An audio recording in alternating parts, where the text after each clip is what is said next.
สมวันนี้มาพบกับเก่งประสิทธิ์จำลอยผู้สูงสิมพาทานเป็นเบิ่งการกาเกียมก่อสร้างวัดเบิ่งฝนตกพี่น้องทางก็ค่อนข้างเปื่อนเนี่ยนี่เป็นได้ยินเสียงจากการกบใหม่จากใหม่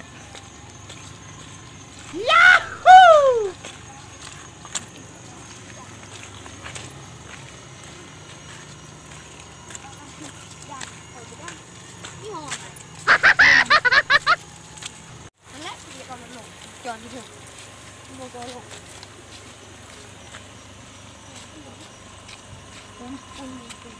ผมกันถึงอัน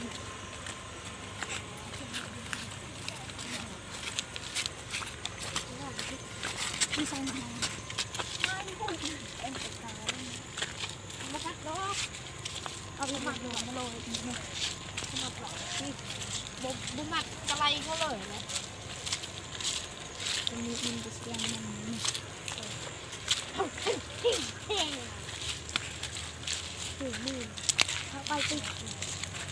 ี่แมนแคปการก่อสร้างของบริษัท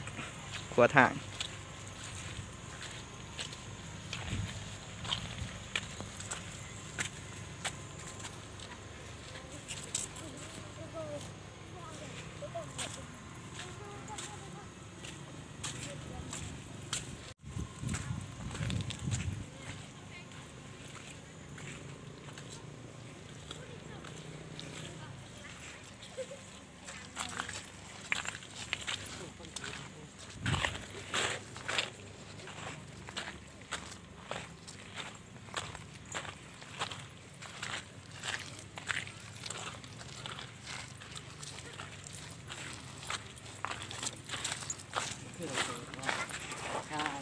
วิดีโอถ่ายเพลงย่างไป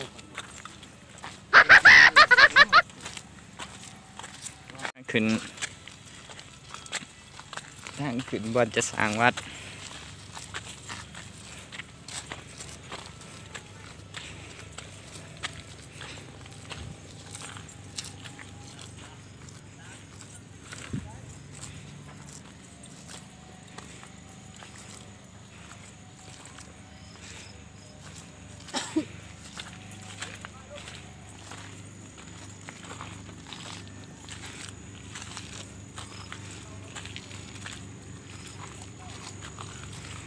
ทางค่อนข้างเปื่อนฝนตกอันนี้ฝนยังพอยอยู่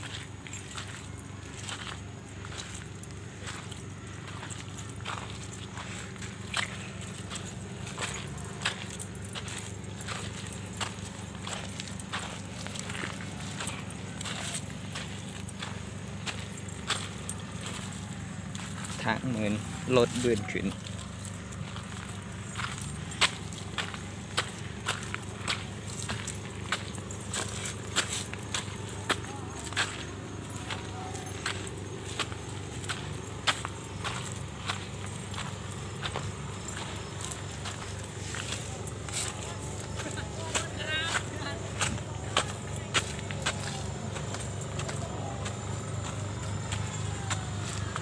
คนเป็นไปถึงง่ายเพราะว่าคนโง่เยอะรถ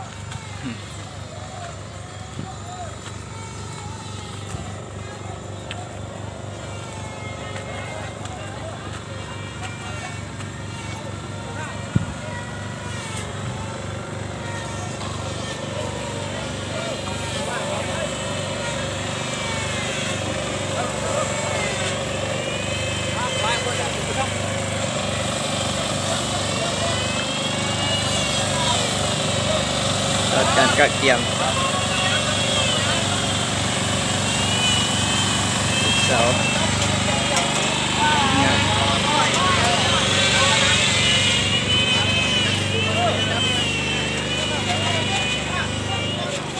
โอ้สุดยอดขี้ต้ม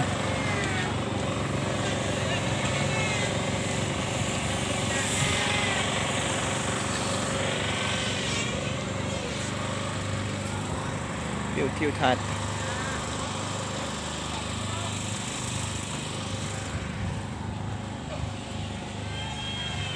น่าจะเป็นรถฟอร์ด แปลงอาณาดินเนาะปรับดินบอนจะตั้งวัด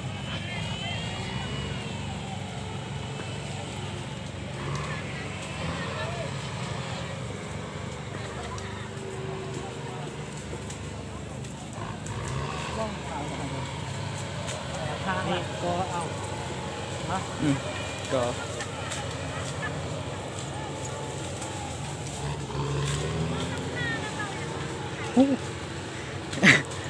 มัน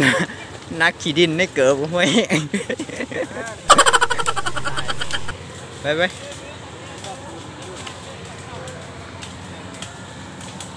ข้าวเอาปลา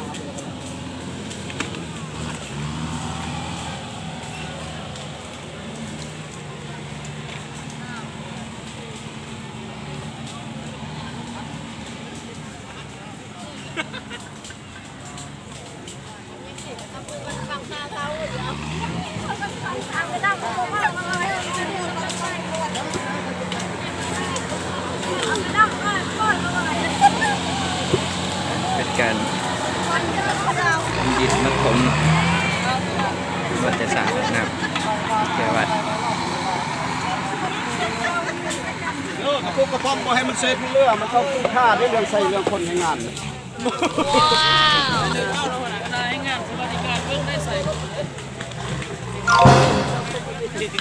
ดินก่อนเป็นตอนน้ำประปามาเนาะทีนี้เป็นหางอันใหม่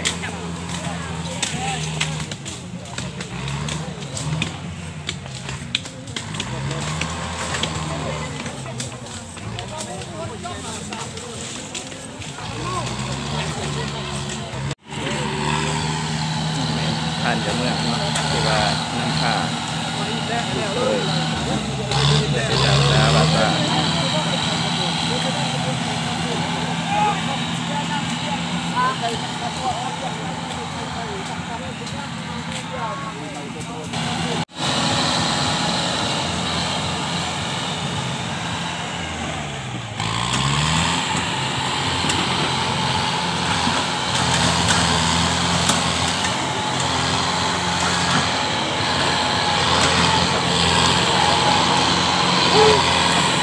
วิวทิวทัศน์เนาะลงมือกระลุกอันนี้ฝนตก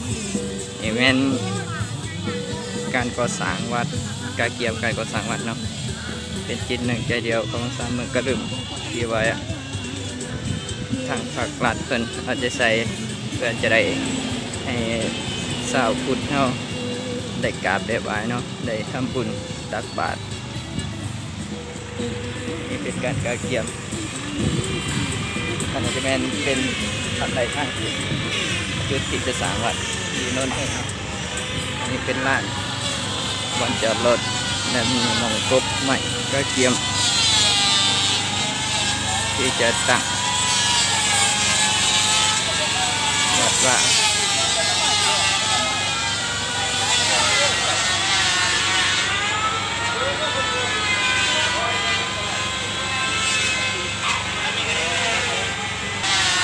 มีงานทุกงานในสาย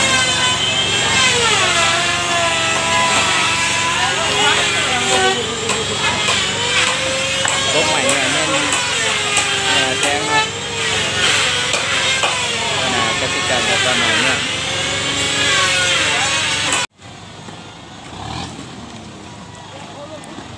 เป็นการแก้รถเนาะที่ว่าขนส่งวัสดุอุปกรณ์เพื่อจะมาสร้างสาวัด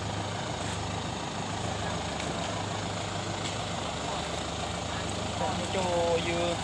ไม่กำลังอยู่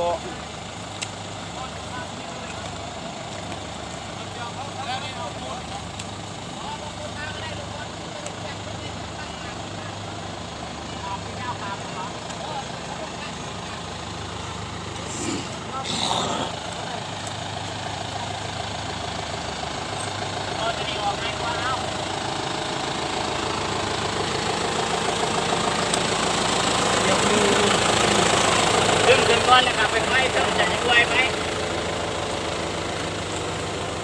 เอาละ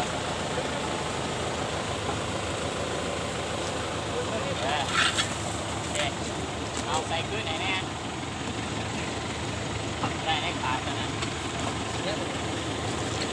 น้ำขับของขาดนี่บ่เดี๋ยว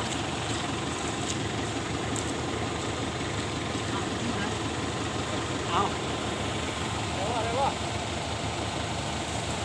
แต่ละอนุแต่ละขบวนการมีหน้าที่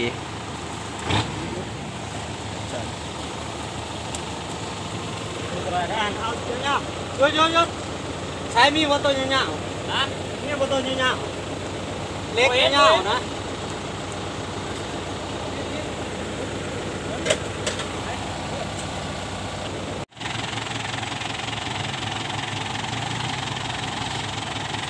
เป็นการแก้ขึ้นแล้วเนาะวันนี้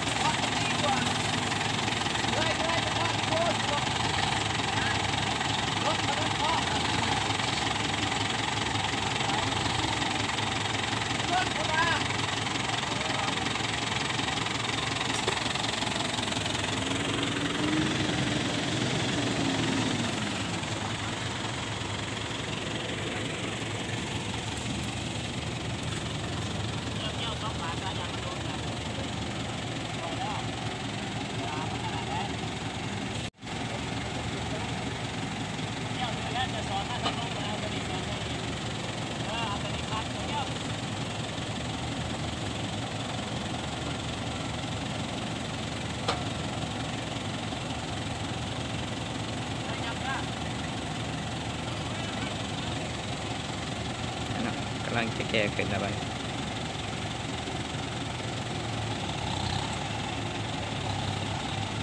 นี่เป็นการแก้รถขนส่งวัสดุ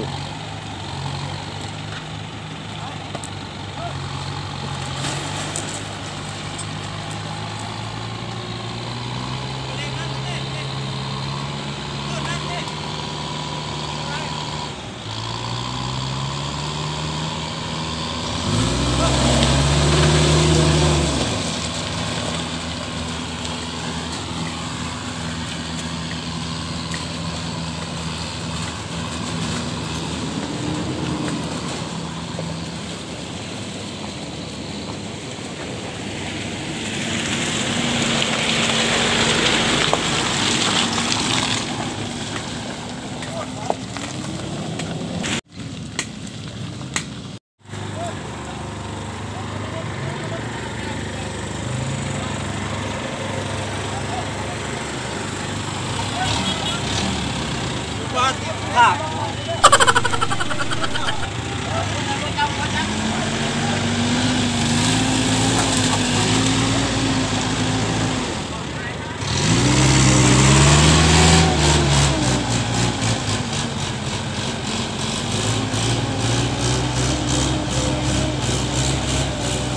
ขนส่งเล็กและท่อ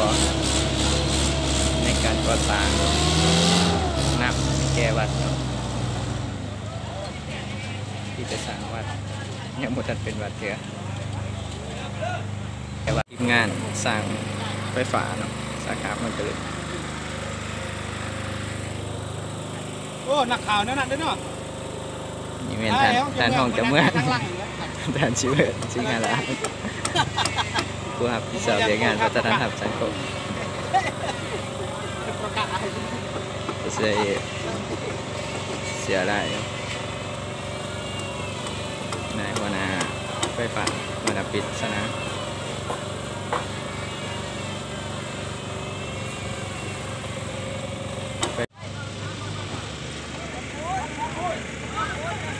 คนเหมือนแบบ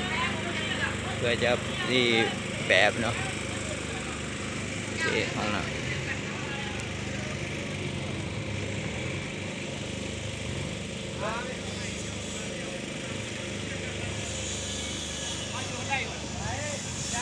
นี่คือความสามัคคีของทีมงานของการแต่ละ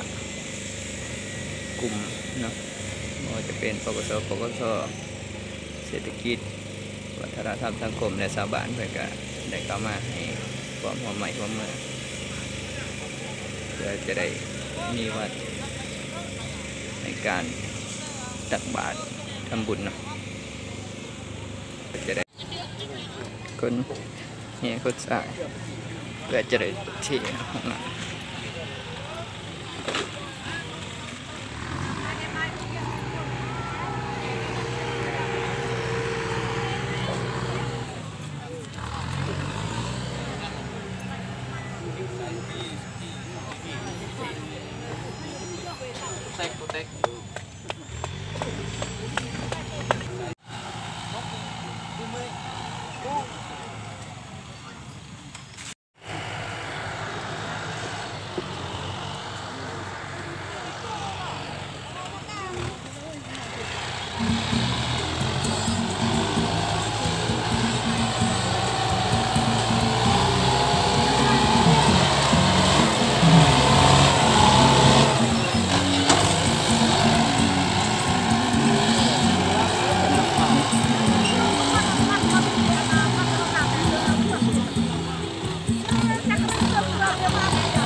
เป็นจุดที่จะสร้างมัน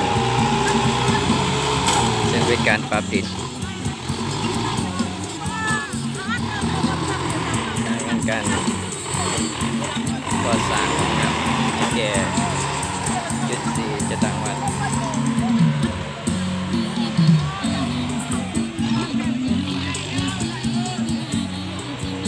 วิวทิวทัศน์อันนี้ฝนยังตกค่อยๆเนาะเป็นไอของ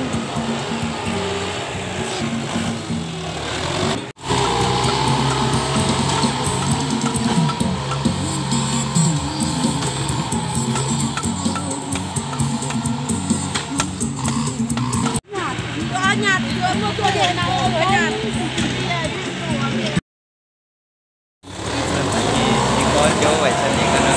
แล้วจะมาถ่ายทำต่อในตอนต่อไปจะเลือกติดตามนะกดไลค์กดแชร์ในช่อง YouTube เกียงประสิทธิ์ภูมิเมืองคำหรือว่าอีกเครื่องหนึ่งก็คือจอมดอยที่สูงเมืองกระลุมขอขอบใจ